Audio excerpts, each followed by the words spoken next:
is Jasmine Magarejo, and I'm going to be explaining and going over the article called Carol Explores the Sweet Science of Magnetism by A.O. Scott.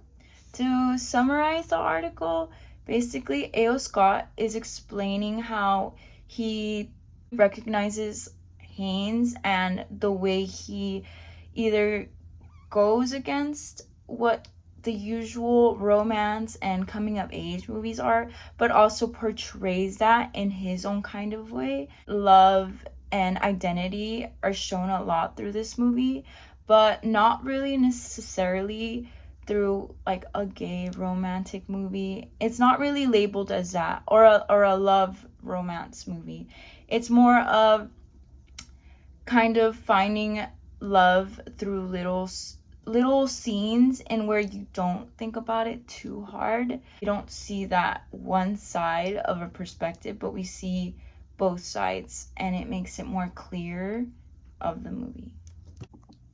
Okay, so we're gonna be talking about this scene in exact. It's the opening scene act of Carol, where we see Carol and Therese just having a conversation. A.O. Scott references this part because this is the very beginning of the film, where we as an audience aren't aware of what is going on and why she had left.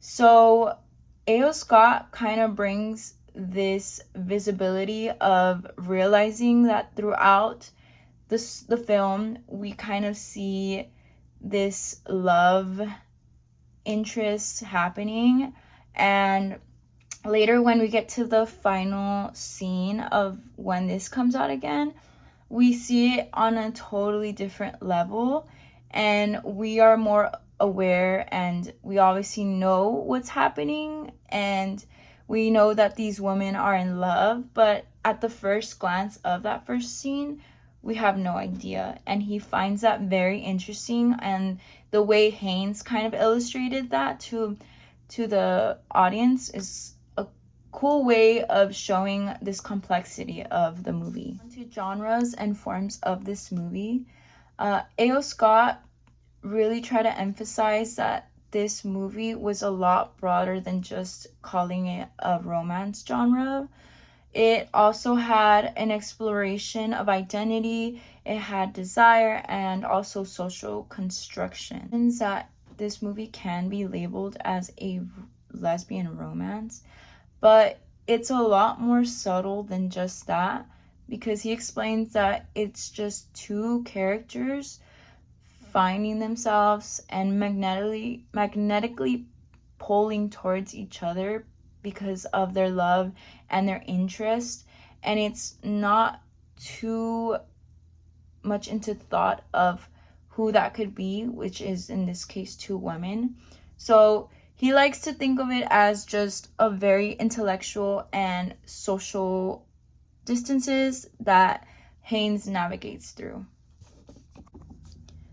So I'm gonna read this quote from the article really quickly. So it says, Carol filters a relatively happy romance through layers of anxiety, dread, and psychological suspense.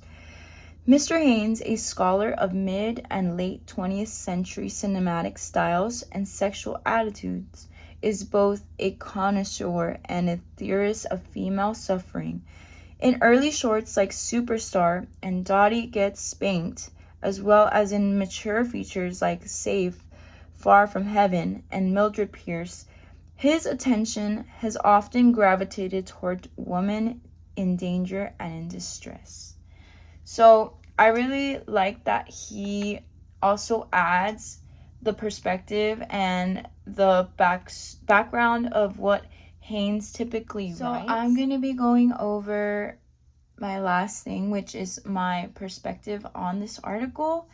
And after reading that article, I personally really agree with A.O. Scott, how he brings up the complexity of how Haynes depicts from these scenes and makes them subtle, but they are very intimate little scenes in which where yes, you can depict it as a love romantic movie, but there are a lot of scenes of self-isolation, but they don't show it too broadly. And I also see a lot of genres in where the self-construction because of their time was. I also find that the time in the book as well as in the movie were taken, it plays a lot into part of this kind of genre that he was explaining. And I find that really important because yes, this movie could have been critiqued as not really a typical regular romance movie, but it kind of rebellious movie at the time if it came out a lot earlier. So I definitely agree with A.O. Scott.